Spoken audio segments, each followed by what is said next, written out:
The New York Times coverage of President Trump is the subject of a new documentary series. In the Fourth Estate, viewers get an unprecedented behind-the-scenes look at Times journalists investigating and reporting the biggest headlines of the administration's first year.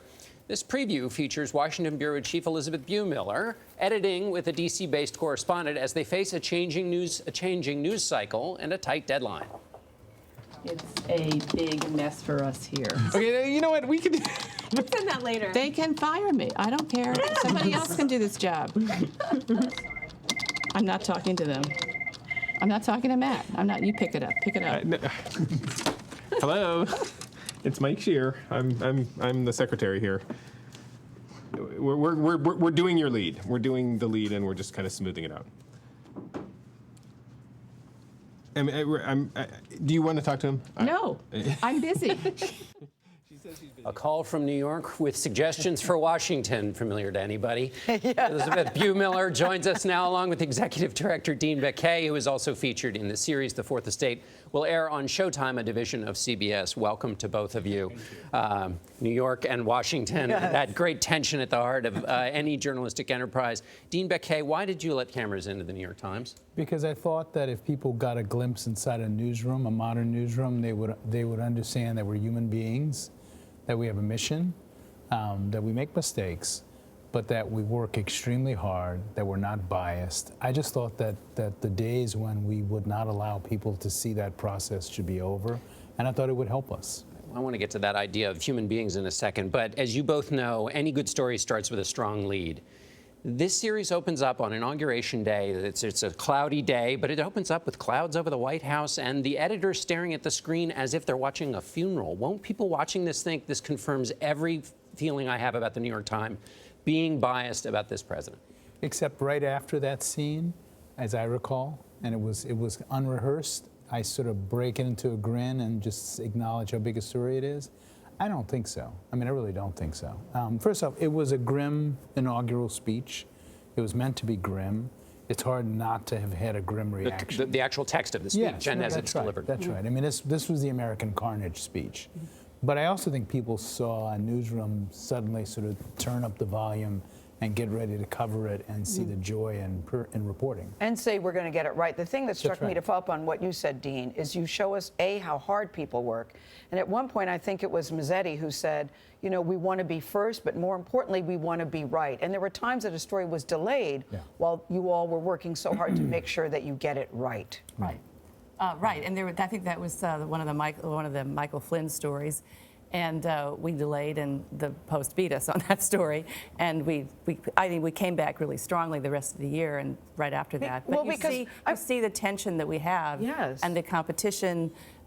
There's just a lot of stresses on us. Because if you listen to President Trump, it would seem that the New York Times tries on a daily basis just to take him down, to try to find things that are negative about him, to take it down, when in fact, you've expanded the Bureau to get it right. Right. The Bureau's now close to 100 people.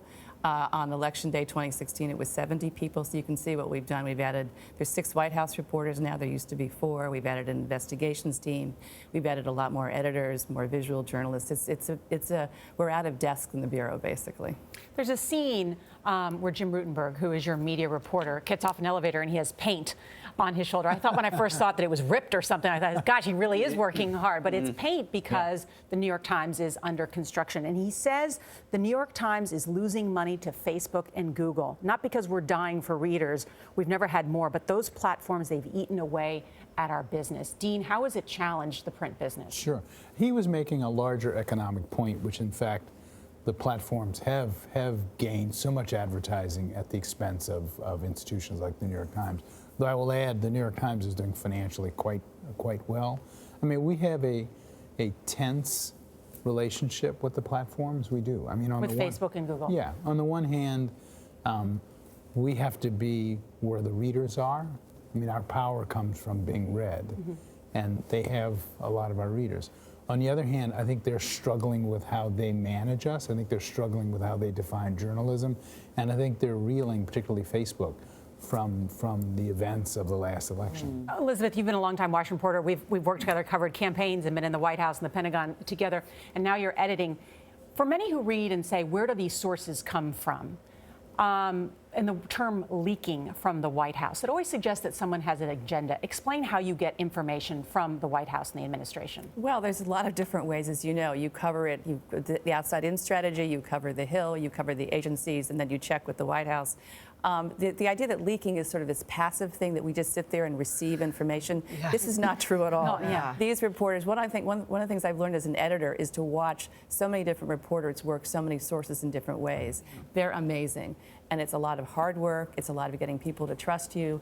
It's digging and putting stories together. And different White Houses have all treated the press antagonistically. Yeah. George W. Bush, Clinton, the Obama administration was extremely antagonistic.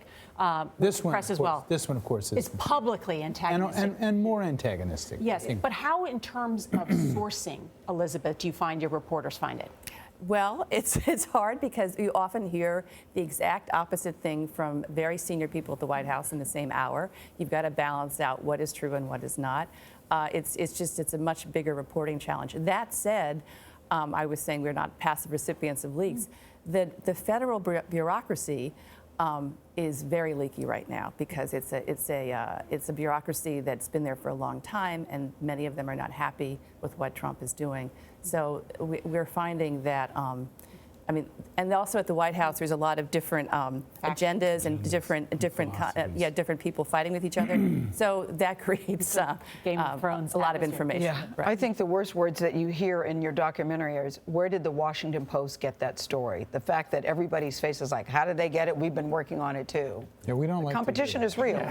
No, it is. And Competition is very real. Competition is one of the least examined aspects of journalism, and it's healthy. But the fact that we're in a day-to-day battle with the Washington Post in particular is good for them. It's good for us. It's good for journalism. Yeah, I mean, imagine if only one news organization, one paper was big enough to do all this by itself. It would be isolated. It wouldn't be healthy. Well, it's a great series, and you really we see the humanity of the reporters and their lives and how you do what you do. It's great. Right.